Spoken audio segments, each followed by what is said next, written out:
자, 우리가 붙잡을 언약의 말씀의 제목은 창세기 14장입니다.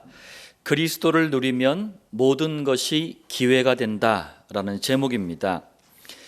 전도 현장에서 요즘 만나는 많은 분들이 굉장한 고통을 저에게 이제 호소를 합니다. 요즘 세상 살아가면서 너무 외롭다. 그냥 나만 무인도에 혼자 떨어져서 사는 것 같다. 이렇게 얘기하는 분들이 있고요.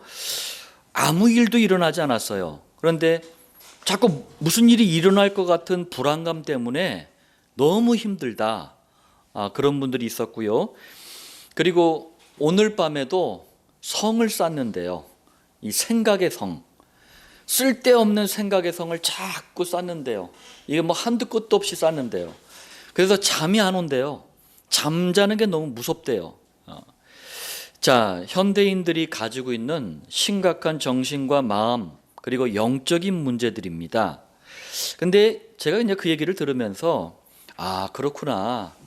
이게 내가 그리스도를 알기 전 내가 가졌던 문제들이었구나. 벌써 이제 수십 년이 이제 흘러오면서 저는 이제 잊고 살았는데 그게 과거의 내 문제였구나. 그런데 그리스도를 만나면서 해결을 받은 거구나. 예. 자, 여러분들, 인생에 만 가지 문제가 있습니다. 그런데 성경은 우리에게 유일한 해답을 주고 있어요. 오늘 예배가 이 그리스도라는 유일한 해답으로 충만한 그런 예배 되시길 예수님 이름으로 축복합니다. 서론입니다. 신학에서 말하는 용어입니다. 성경을 기록하는 데 있어서 중요한 특징이 하나 있어요. 그게 뭐냐면 점진성의 원리라는 거예요. 자, 특히 이제 점진성의 원리가 잘 이렇게 적절하게 활용된 게 뭐냐면 복음에 있어서 가장 중요한 단어가 그리스도입니다. 이 그리스도를 설명할 때 점진성의 원리에 의해서 기록이 되고 설명이 되어 있어요. 예를 한번 들어보면 첫 번째로 창세기 3장 15절에 갑자기 여자의 후손이라는 단어가 나와요. 여러분들, 이 단어는 과학적으로 의학적으로 틀린 단어예요. 모든 인간은 아담의 후손이고 남자의 후손입니다. 그런데 갑자기 뜬금없이 여자의 후손 이랬어요. 이게 뭡니까 도대체? 두 번째입니다. 시간이 흐르면서 점점 확실하게 설명이 되고 있어요. 이 점진성의 원리라는 거예요. 이사야서 7장 14절에 보라, 처녀가 잉태하여 아들을 낳을 것이요. 이게 여자의 후손에 대한 가장 정확한 설명입니다. 남자를 전혀 경험하지 않은 동정녀 처녀가 어느 날 갑자기 배가 불러온 거예요. 임신이 된 거예요. 근데 여러분들, 더 말이 안 됐잖아요. 이게 어떻게 말이 돼? 과학적으로 의학적으로 어떻게 가능하냐고요, 이게. 어떻게 혼자 임신이 돼요? 세 번째입니다. 그런데 지금으로부터 2000년 전에 지구상에 단 한 번 이런 일이 있었어요. 마태복음 1장 18절입니다. 예수 그리스도의 나심은 이러하니라. 예수님의 이 땅의 탄생을 말씀하시는 거죠. 그의 어머니 마리아가 요셉과 약혼하고 동거하기 전에 유대인들의 여러분들 결혼 풍습을 2000년 전의 풍습을 좀 아셔야 돼요. 3번 결혼을 하는데 마지막 결혼식을 다 마치고 나서야 하룻밤을 갔습니다. 그전에는 절대 남자 여자가 같이 자지를 않아요. 성령으로 잉태된 것이 나타났더니 여자의 후손 곧 남자를 경험하지 않는 처녀가 아들을 낳는 일이 벌어진 거예요. 그 아들이 바로 예수님이에요. 예수님은 이 땅에 오실 때 동정녀 마리아의 태를 빌려가지고 스스로 잉태되어서 이 땅에 오셨어요. 예수님은 여자의 후손으로 오셨습니다. 자, 모든 사람은 남자의 씨에 의해서만 태어나는 남자의 후손, 아담의 후손이에요. 그런데 창세기 3장의 선악과 언약을 깨트린 이후로 이 원죄 사건 이후로 아담의 후손은 싹 다 죄인으로 태어납니다. 죄인은 죄인을 구원할 수가 없어요. 그러므로 수많은 종교 교주들이 뭐 나를 믿어라 그럼 구원받는다 하는데 아무리 훌륭해 보여도 구원자가 될 수 없는 거예요. 왜? 그 교주도 아담의 후손이에요. 죄인의 후손입니다. 원죄를 가진 죄인이에요. 여전히 죄인입니다. 누가 누구를 구원해? 예. 자, 그래서 참된 구원자로 오시기 위해서 죄와 상관없이 오시기 위해서 남자의 후손이 아닌 여자의 후손, 아담의 후손이 아닌 여자의 후손, 죄인의 후손이 아닌 여자의 후손으로 이 땅에 오신 거예요. 자, 네 번째입니다. 이렇게 복음, 가장 중요한 핵심인 그리스도를 설명할 때 점진성의 원리를 따라서 기록이 돼 있는 거예요. 처음에는 의미조차 알 수가 없어. 창세기 3장 15절 여자의 후손, 이거 저 처음에 읽을 때 그냥 지나쳤어요. 그냥 아무 눈에 안 들어오더라고. 그런데 시간이 흐르면서 이사야 7장 14절 보라 처녀가 잉태하여 아들을 낳을 것이다, 이게 좀 더 구체적으로 설명이 된 거예요. 그러다가 결국에는 마태복음 1장 18절처럼 그 실체, 실물이 나타나신 거예요. 그분이 바로 그리스도이신 예수님이십니다. 그러니까 이렇게 성경은 점진성의 원리에서 기록이 돼 있어요. 제가 서론에 이 말씀을 드리는 이유가 있습니다. 여러분들 서론의 말씀을 좀 마음에 담아두시고 본론 첫 번째입니다. 하나님 떠난 불신자는요, 고통과 불행, 이 두 단어가 그 인생의 운명이에요. 그 인생의 시간표입니다.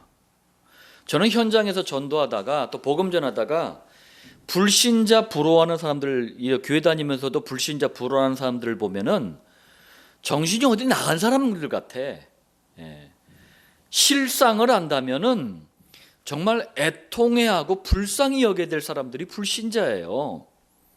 하나님 떠난 이 고통과 불행이라는 운명과 시간표를 절대로 피할 수 없는 사람들이 불신자입니다. 자, 첫 번째입니다. 창세기 14장 1절에 신할, 엘라살, 엘람, 고임, 이렇게 이게 네 개의 도시국가들 이름입니다. 그때는 이제 국가라고 해봤자 조그만 이렇게 도시 단위로 이제 국가를 만들었거든요. 도시국가라 그래요. 이 이름이 속해 있는 곳을 이렇게 봤더니만 가나안 북쪽 지역이에요. 그러니까 지금의 이스라엘 땅 있죠? 그쪽 북쪽 지역에 뭐 시리아, 터키, 뭐 그쪽 이란, 이라크 뭐 그쪽 지역입니다. 이게 옛날에 어디였냐면 고대 바벨론 대제국, 바로 그 지역들이에요. 예. 그럼 여러분들 바벨론이 어떤 곳이에요? 우리 창세기 10장 할 때 봤잖아요. 8절로 12절에 등장하는 그냥 베스트 오브 더 베스트야. 악한 쪽으로 하나님을 가장 대적했던 인물, 니무롯이라는 세 글자가 나오잖아요. 이 니무롯이 세운 대제국이 고대 바벨론입니다. 무슨 말이에요? 니무롯은 죽었지만 니무롯이 남긴 그 흑암 사상, 흑암 문화, 그 영향을 그대로 받은 그 나라들이, 그 도시국가가 이 네 나라들입니다. 그래서 쭉 나열해 놓은 거예요. 이유 없이 나열해 놓은 게 아닙니다. 또 14장 두 번째 2절에 소돔, 고모라, 아드마, 스보임, 벨라 또는 소알이라고 하는 이 5개의 또 도시국가들 이름을 쭉 나열했어요. 이 나라들은 가나안 남쪽에 위치하고 있습니다. 이 중에서 소돔을 한번 들여다볼게요. 창세기 13장 13절에 이렇게 소개를 합니다. 소돔 사람은 여호와 앞에 악하며 큰 죄인이었더라. 자, 이 한 구절만 들여다봐도 이 5개의 도시국가가 어떤지 알 수가 있는 거예요. 자, 소돔이란 이 이름의 뜻이 뭐냐면 불탄다라는 뜻이에요. 불타다. 실제로도 유황불에 의해서 불타가지고 멸망을 당한 도시가 소돔입니다. 그 영어 중에 동성애를 뜻하는 단어가 소돔이에요. 이 소돔이가 소돔이라는 이 지역 이름에서 유래된 말입니다. 대강 얼마나 심각한지 알겠죠? 자, 북쪽이든 남쪽이든 싹 다 하나님을 대적을 했어요. 사단에게 붙잡힌 심각한 도시국가들이었어요. 쉽게 말하자면 이 9개 도시국가는요, 불신자를 상징하는 거예요. 자, 그런데 14장 4절에 이 5도시 국가들은 당시에 가장 강력했던 북쪽의 엘라망 그돌라오멜이라 그래요. 이 그돌라오멜에게 12년 동안 조공을 바치는 그런 속국이었어요. 그러니까 북쪽의 그 바벨론 제국에 위치했던 이 나라들이 워낙 강력했나 봐요.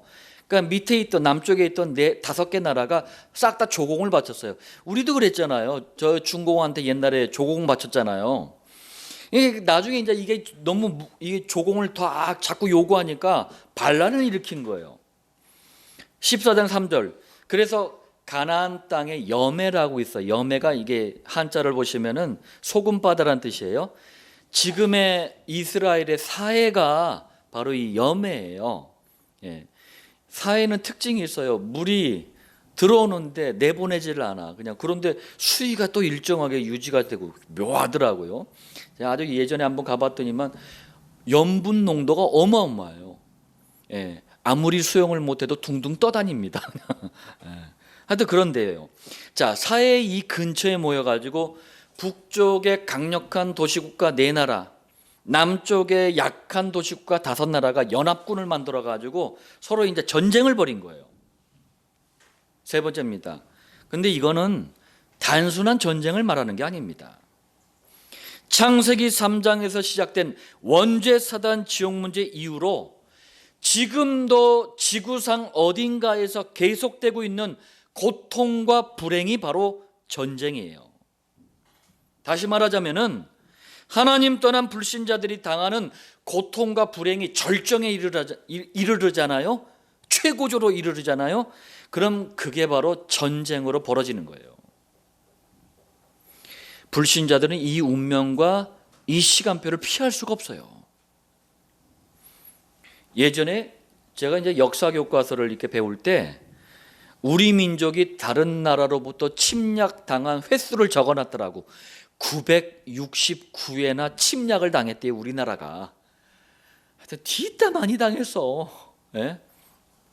그럼 우리 민족이 도대체 무슨 짓을 했길래 이렇게 1000번 가까운 침략을 당했습니까? 5000년 찬란한 문화가 아니에요. 5000년 동안 종교, 우상, 미신 섬겼죠.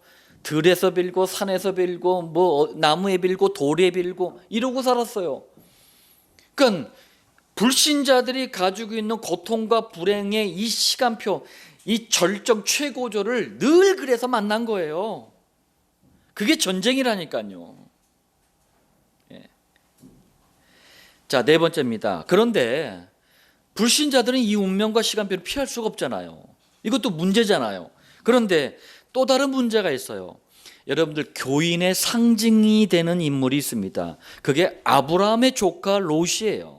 이게 문제야. 자, 이게 무슨 말이냐면은 얼떨결에 삼촌이 이제 야, 가나안 땅에 가자 해가지고 가자 하니까 갈대우를 떠나가지고 얼떨결에 쫓아온 거예요. 가나안 땅까지 따라왔네. 예. 그런데 이게 얼마나 큰 비밀이 들어있고 축복이 있는지를 몰랐던 거예요. 오늘날 교인들이 그래요. 그래서 처음부터 망하는 선택을 합니다. 그것도 어디서? 가나안 땅에서. 그게 13장 10절입니다. 온 땅에 물이 넉넉하니 여호와께서 소돔과 고모라를 멸하시기 전이었으므로 여호와의 동산 같고 애굽 땅과 같았더라. 장차 원죄의 저주와 재앙, 사단이 주는 실패와 고통, 지옥 운명이 주는 허무와 방황을 해결하는 그리스도, 그분이 오실 땅이 가나안이란 말이에요. 그런데 여기까지 와가지고 하필 소돔 땅을 선택을 한 거예요. 근데 보니까 지금도 그래. 지금도 교회까지 나와가지고 이렇게 롯과 같은 선택을 하는 사람들이 너무나 많아. 하나님께서 교회에 오게 하셨을 때는 이런 절대로 피할 수 없는 운명과 시간표 있는 불신자를 살리라고 기회를 주신 거예요. 근데 롯처럼 불신자들이 더 좋은 거야. 와, 보니까 막 여호와의 동산 같고 에덴 동산 같은 거야. 불신 세상이 막 애굽 땅처럼 화려한 거야 그냥. 그러니까 불신자들과 적당하게 동화가 돼요. 그리고 불신자들과 막 타협을 해. 심지어는 막 서로 내가 잘 살겠다고 불신자들하고 싸우네. 교회 다니면서도 이렇게 롯처럼 비슷한 생각을 가진 교인들이 너무나 많아요. 저는 우리 임마누엘 교회 우리 성도님들께 참 감사한 것은 복음의 가치를 알아요. 전도의 의미와 축복을 잘 압니다. 그래서 때로는 헌신할 줄도 알고 때로는 이해하고 수용할 줄도 알고 너무 감사한 거 있죠. 교인들은 안 그래요. 다 어떻게 생각하고 가지고 있느냐? 교회는 그냥 적당히 다니는 거야. 이렇게 양다리 중에 이쪽을 더 이렇게 걸치는 거야 하면서 사람이 약삭 발라야지. 교인들 그래요. 뭐 세상은 냉정한 거야. 나만 잘 살면 됐지. 이러고 산다니까요. 그러나 결과를 보십시오. 너무 비참해요. 14장 12절입니다. 소돔에 거주하는 아브라함의 조카 롯도 사로잡고 그 재물까지 노락하여 갔더라. 이게 지금 전쟁은 불신자가 당하는 고통과 불행의 절정 아닙니까? 그런데 이 피할 수 없는 운명과 시간표에 함께 당한 거예요. 우리 대한민국 교회도 그래요. 기독교가 100년이 지나갔습니다. 근데 처음에 기독교가 이 땅에 들어왔을 때 특히 일제시대 때 교인들이 그렇게 타협을 했다니까요. 아니 신사참배 그거 그냥 우상숭배 아니야. 그냥 마음속에는 하나님 믿지만 그냥 우리 살아남아야지 교회도 유지가 되는 거 아니야. 그러니까 대강 절하자 그냥 이랬어요. 막 타협을 막 했어. 그리고 나서 6.25 전쟁이 터졌어요. 불신자들이 당하는 절정에 교인들이 같이 참여하는 꼴이 돼버렸다니까요. 우리가 좀 많은 걸 생각해야 됩니다. 본론 두 번째예요. 구원받은 성도가 그런데 그리스도를 제대로 누리잖아요. 그러면은 모든 것이 기회가 됩니다. 정말 할렐루야예요. 예. 자, 첫 번째입니다. 창세기 14장 13절에 도망한 자가 와서 히브리 사람 아브람에게 알리니 9개 도시국가들이 서로 연합군을 만들어가지고 전쟁을 벌였는데 아브라함의 조카 롯과 그 가족들이 싹 다 잡혀간 거예요. 그런데 그 중에 한 사람이 도망쳐 와가지고 아브라함에게 이 사실을 알린 겁니다. 그리고 나서 그때에 이렇게 돼 있어요. 이게 무슨 말이냐면요, 조카 롯이 전쟁을 만난 그때에 인생의 고통과 불행이 불신자들에게 닥쳐온 그때에, 그 다음에 뭐라고 돼 있어요? 아브라함이 아모리 족속 마므레의 상수리 숲을 근처에 거주하였더라.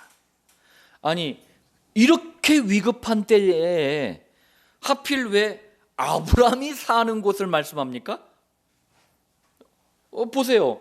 막 지금 막 조카 롯이랑 다 그냥 끌려가고 막 도망쳐 나온 사람이 막 얘기하는 이때에 그때에 왜 아브라함 사는 곳을 말하냐고요. 기왕 얘기한 김에 더 정확하게 사는 곳을 말씀드릴게요. 13장 18절이에요. 아브라함이 장막을 옮겨 헤브론에 있는 마므레 상수리 숲에 이르러 거주하며, 헤브론에 있는 마므레 상수리 숲을, 이게 정확한 거주지역 주소예요.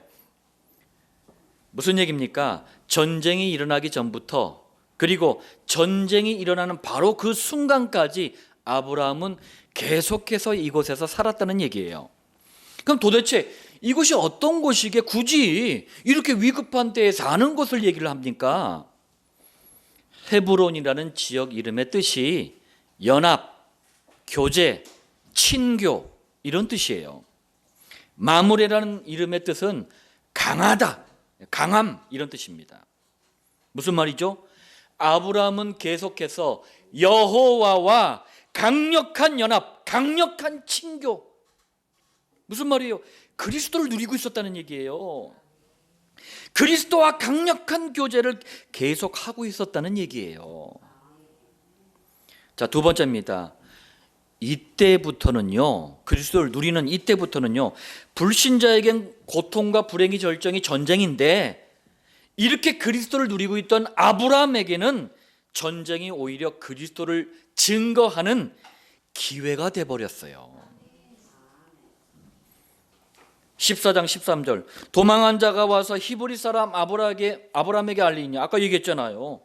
가나안을 사이에 두고 북쪽과 남쪽에 이렇게 9나라가 연합군을 만들어 전쟁을 벌였는데, 남쪽에 소돔, 이 조카 롯이 속한 소돔 쪽이 패배를 한 거예요. 그러니까 뭐 다 그때는 전쟁에서 지면 다 빼앗기거든요.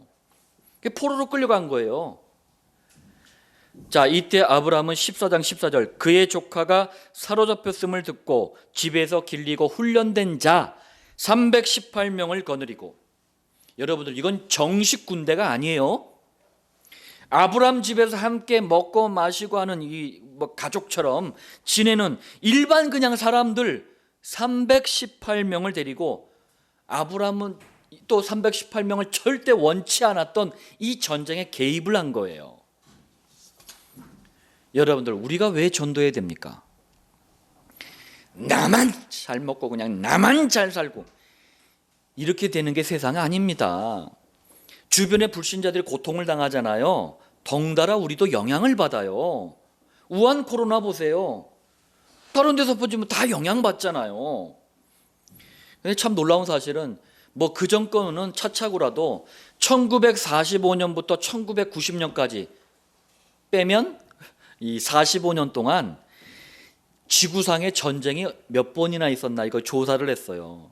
참 심심한 사람들이 많은가 봐. 그런데 거의 매일 전쟁이 있었어요. 45년 동안 매년마다 매일마다 전쟁이 있었는데 단 45일만 전쟁이 없었대요. 그럼 45년 중에 45일이면 1년에 하루만 전쟁이 없었고 매일 전쟁이 있었다는 얘기예요. 그럼 전쟁이 일어나면 나만 잘 먹고 나만 잘 살고 이게 됩니까? 아니에요. 싹 다 고통의 시간표로 들어가는 거예요. 그래서 우리가 전도해야 되는 겁니다. 자, 그런데 14장 15절, 밤에 그들을 쳐부수고, 야, 이거 보면서 와, 이거 보통 지혜가 아니다. 군대도 이렇게 좀 제대로 다녀온 사람들은 이 말의 의미를 알 거예요. 밤중에 4개 나라 연합군을 기습을 한 거예요. 여러분들, 작은 수, 그것도 일반 사람들 아닙니까? 이런 사람들이 강력한 군대하고 싸우려면은 야간 기습만큼 좋은 전략이 없는 거예요. 근데 이상하지 않습니까? 아브라함이 원래요, 군인이 아니에요. 아브라함이 원래 저 갈대아 우루, 그 메소포타미아 지역에 페르시아만 그 하류 지역에 있는 거기서 아버지 데라와 함께 우상 만들고 우상 팔아먹고 살던 사람이에요. 이런 사람이 전쟁에 대해서 아무도 모르는, 전쟁의 전자도 모르는 일반 사람이 아니 어떻게 이렇게 합니까? 이유는 간단합니다. 하나님이 주신 언약 때문이에요. 언약. 아브라함과 그 자손은요, 그리스도의 육신적인 혈통을 이어가야 되잖아요. 그래서 필요하다면 전쟁에도 이겨야 돼요. 그러니까 그리스도께서 그 담대함도 주시고 지혜도 주시는 거예요. 여러분들 보십시오. 불신자는 절대로 피할 수 없는 이 전쟁이라는 고통과 불행의 이 운명과 이 시간표가 구원받은 성도 아브라함에게는 그리스도의 증거를 보이는 기회가 된 거예요. 실제로도 14장 16절 보면은 모든 빼앗겼던 재물과 자기의 조카 롯과 그의 재물과 또 부녀와 친척을 다 찾아왔더라. 무슨 말이에요? 처음 상태로 완전히 회복을 시켜놓은 거예요. 여러분들, 이것만큼 좋은 증거가 어디 있습니까? 혹시 말씀을 받는 분들 중에 사단에게 가정과 가문, 산업과 우대를 빼앗긴 분들이 있다면 아브라함처럼 그리스도를 제대로 누려서 다 찾아오시길 바랍니다. 우리 전도자는요, 찾아오는 사람이에요. 원래 있던 거, 빼앗겼던 거 다시 찾아오는 사람이에요. 자, 본론 세 번째입니다. 구원받은 성도의 모델이 아브라함입니다. 아브라함은요, 이렇듯 그리스도를 누린 사람이에요. 그런데 아브라함이 누린 그리스도가 오늘 본문에는 멜기세덱이라는 인물을 통해서 소개가 되고 있어요. 멜기세덱이 도대체 누군지 한번 보면서 아브라함이 그리스도를 어떻게 누렸는지 한번 보시길 바랍니다. 첫 번째예요. 창세기에서요, 우리 50장까지 있는데 가장 뜬금없는, 어떻게 보면 좀 황당해, 그 기록이 오늘 본문 14장 18절부터 20절이에요. 자, 왜 그런가? 18절에 살렘 왕으로 소개된 멜기세덱이란 인물 때문에 그래요. 여러분들 먼저 살렘 지역의 이름을 이거 보면은 살렘이 어디냐면은 그리스도가 오신 땅이 가나안 아닙니까? 그게 지금의 이스라엘이에요. 이스라엘은 수도가 두 개인 거 아세요? 이스라엘은 수도가 두 개예요. 상징적인 수도가 예루살렘입니다. 실질적인 수도는, 세상에 알려진 수도는 텔아비브예요. 전 세계에서 가장 동성애 축제가 크게 벌어지는 텔아비브. 근데 이 이스라엘 수도가 된 이 예루살렘의 옛날 이름이 살렘이에요. 자, 그럼 멜기세덱은 누구인가? 멜기세덱은요, 성경 역사 속에서 창세기 14장에만 나오는 인물이에요. 그 성경이 아니고 유대인의 역사를 뒤져보잖아요. 그럼 진짜 왕이었더라면은, 예루살렘의 왕이었더라면 이 인물이 나와야 되잖아요. 없어요. 천주교에서는 옳았구나, 어떻게 해서든 그리스도 없애려고 하잖아요. 그리스도 그냥 감추려고 하잖아요. 그래가지고 천주교에서는 이걸 어떻게 해석을 하느냐? 멜기세덱 실제 사람이었어. 실제 그 예루살렘의 왕이었어. 그래 살다가 죽었어. 이러면은 나중에 볼 히브리서뿐만 아니라요, 성경이 완전히 다 틀려져 버리는 거예요. 예수님이 사라져 버리는 거예요. 천주교가 이 짓을 해요. 아닙니다. 그게 아니에요. 자, 그럼 여하튼 아브라함이 전쟁에서 이기고 승리감에 막 취해가지고 헛것을 본 겁니까? 멜기세덱이 없는데 아브라함 봤대잖아요. 환상을 본 겁니까? 그것도 아닙니다. 아브라함이 만난 멜기세덱은 도대체 누구입니까? 한마디로요, 멜기세덱은 구약 시대에 그리스도의 육신적인 혈통을 이어갈 사람이 아브라함 아닙니까? 이 아브라함에게 사람의 모양을 가지고 직접 나타나신 그리스도세요. 이걸 신학적인 용어로, 신학 용어에서는요, 그리스도의 현현이라 그래요. 현현이라는 말이 이게 한자어인데, 확실하게 나타나 보여줬다는 게 현현이에요. 그리스도신 거예요. 두 번째입니다. 신약 시대를 딱 보십시오. 그리스도를 가장 잘 깨달은 사람이 저는 바울이라고 생각해요. 이 바울이 히브리서 7장 1절로 3절을 통해서 멜기세덱이 누군지 소개를 해놨어요. 참 감사한 일 아닙니까? 천주교는 66권은 똑같이 보거든요. 거기 나와 이게. 그런데도 이걸 이상하게 해석을 하는 거예요. 그러니까 이단이라고 하는 거예요. 적그리스도라고 하는 거예요. 자, 7장 1절에 이 멜기세덱은 살렘 왕이요, 아까 말씀드렸죠. 멜기세덱은 장차 그리스도로서 예루살렘에 오실 그냥 왕이 아니고 만왕의 왕, 하늘의 왕이시다, 그 말이에요. 두 번째로 지극히 높으신 하나님의 제사장이라. 근데 이게 좀 생각을 해봐야 돼요. 원래 12지파 중에 야곱이 낳은 12아들이 12지파가 되잖아요. 12지파 중에 제사장 지파는요, 레위 지파예요. 레위 지파와 또 모세의 형인 아론의 자손들이 제사장이 됐거든요. 근데 그리스도는 지파 중에 누구 지파 혈통으로 왔어요? 유다 지파. 그럼 제사장이 될 수가 없잖아요. 근데 왜 제사장이라고 그랬죠?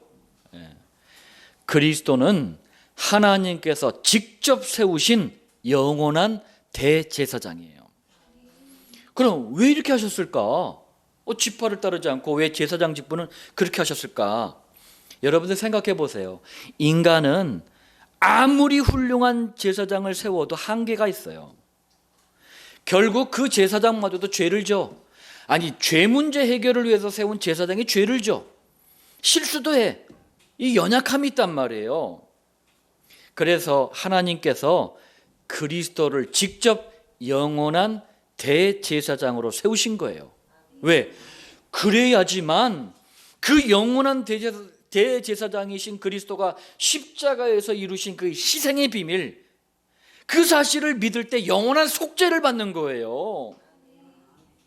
그렇지 않습니까? 인간을 제사장으로 세웠다. 불완전해. 매번 죄 지을 때마다 자꾸 속죄를 받아야 돼. 그런데 그리스도를 대제사장으로 딱 세우니까 영원한 속죄의 은총을 받는 거예요. 또 특이한 게 있어요.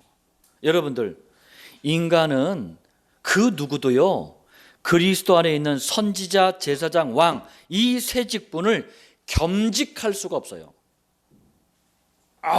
우리 김정진 집사가 다 내가 보니까 만만해 보여.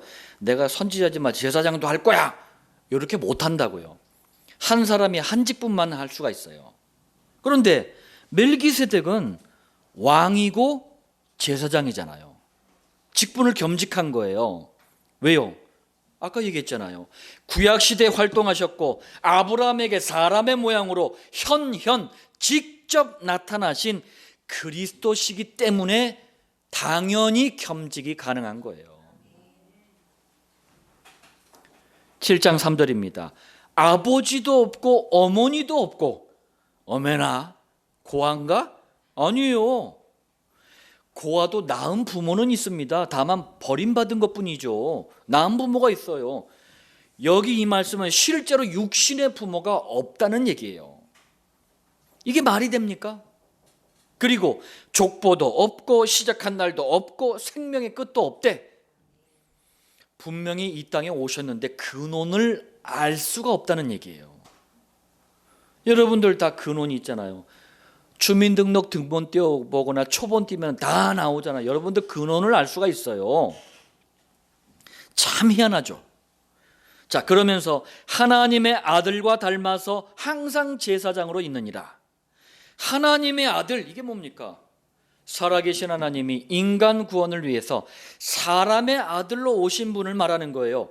누굽니까? 예수님이에요. 그렇다면 하나님의 아들과 닮았다는 얘기는 뭡니까? 예수님과 닮았다는 얘기예요. 이 말은 예수님이 바로 멜기세덱이라는 얘기예요. 자, 그리고 예수님은 항상 제사장으로, 이 말은 뭡니까? 과거나 오늘이나 영원히 항상 제사장으로 있으신다. 이 말은 뭡니까? 누구든지 영원한 대제사장이신 예수님을 믿으면은 죄 용서를 받는다는 얘기예요. 자, 창세기 14장 이때에 그리스도의 현현이신 멜기세덱을 아브라함이 직접 만났기 때문에 요한복음 8장 56절에 그리스도께서도 이런 말씀을 하신 거예요. 너희 조상 아브라함은 수천 년이 지난 후에 말씀하신 거예요. 나의 때 볼 것을 즐거워하다가 보고 기뻐하였느니라. 무슨 얘기예요? 실제로 그리스도를 만나고 누리고 그래서 기뻐했다는 얘기예요. 아니, 수천 년은 지났지만 그때 아브라함을 직접 만난 그리스도가 지금 확인시켜 주는 거잖아요. 내가 진짜 만났거든 이러는 거예요 지금. 정리하겠습니다. 히브리서 7장 1절은 멜기세덱은 구약시대 활동하셨던 참된 왕, 참된 제사장, 참된 그리스도시다 그 말이에요. 또 7장 3절에 멜기세덱은 영원하신 그러면서 하나님이시다 그런 말씀이에요. 자, 그리스도시죠, 하나님이시죠. 그렇기 때문에 7장 2절 아브라함이 모든 것의 10분의 1을 그에게 나누어 주니라. 하나님께만 드려야 하는 11조를 아브라함이 그래서 멜기세덱에게 드린 거예요. 구약시대 아브라함이 누린 이 멜기세덱은 바로 그리스도십니다. 자, 결론입니다. 그리스도를 지속해서 누리고 또 그리스도께서 주시는 응답을 지속해서 받는 사람들은 공통점이 있어요. 모든 영광을 하나님께만 돌려드립니다. 이런 공통점이 있어요. 자, 첫 번째입니다. 창세기 14장 21절에 소돔 왕이 아브람에게 이르되 사람은 내게 보내고 물품은 네가 가지라. 이게 뭡니까? 여러분들 전쟁에서 당시에 승리하면은 전리품이라는 게 있어요. 전리품을 갖는 게 너무나 당연한 일이에요. 자, 그런데 14장 22절 하나님 여호와께 내가 손을 들어 맹세하노니, 여러분들 맹세는 아무 때나 하는 게 아니거든요. 뭔가 좀 대단한 일, 중요한 일이 있을 때 맹세하잖아요. 자, 23절 네 말이 내가 아브라함으로 치부하게 하였다 할까 하여. 이게 무슨 말이냐면은 그리스도를 누리던 아브라함이 조카 롯 때문에 원치도 않는 전쟁에 개입을 했잖아요. 그런데 그리스도의 지혜와 능력으로 완전히 승리했단 말이에요. 그러면은 전쟁에서 이겼기 때문에 전리품을 갖는 건 당연한 일인데, 이때 불신자였던 소돔 왕이 이렇게 얘기할 거 아니에요. 아 말이야, 아브라함 별거 아닌데 내가 그냥 내가 전쟁에서 이겨가지고 아브라함에게 막 재물 줬어. 그래가지고 아브라함이 부자가 돼버렸어. 이렇게 소돔 왕이 영광을 받을 거 아닙니까? 그게 그 얘기예요. 다시 말하자면은 그리스도께서 역사하셔서 전쟁에 승리한 것인데 이 영광을 그리스도께서만 받으셔야 되는데 불신자인 소돔 왕이 가로챌까 봐, 그게 그 말이에요. 그 다음에 뭐라고 합니까? 네게 속한 것은 실한 오락이나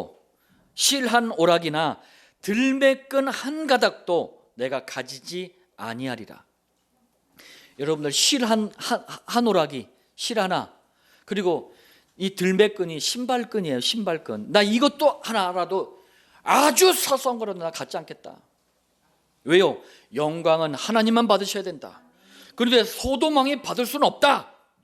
그래서 나는 실 한 오락이, 들매끈, 신발끈 하나라도 난 갖지 않겠다. 이야, 아브라함 참 대단해졌네요. 자, 여러분들 말씀을 마치려고 합니다. 그리스도를 누리는 여러분에게는 반드시 기회가 옵니다. 그때 오직 하나님께만 영광 돌려드리고 귀하게 지속해서 쓰임받는 증인들 되시길 예수님의 이름으로 축복합니다.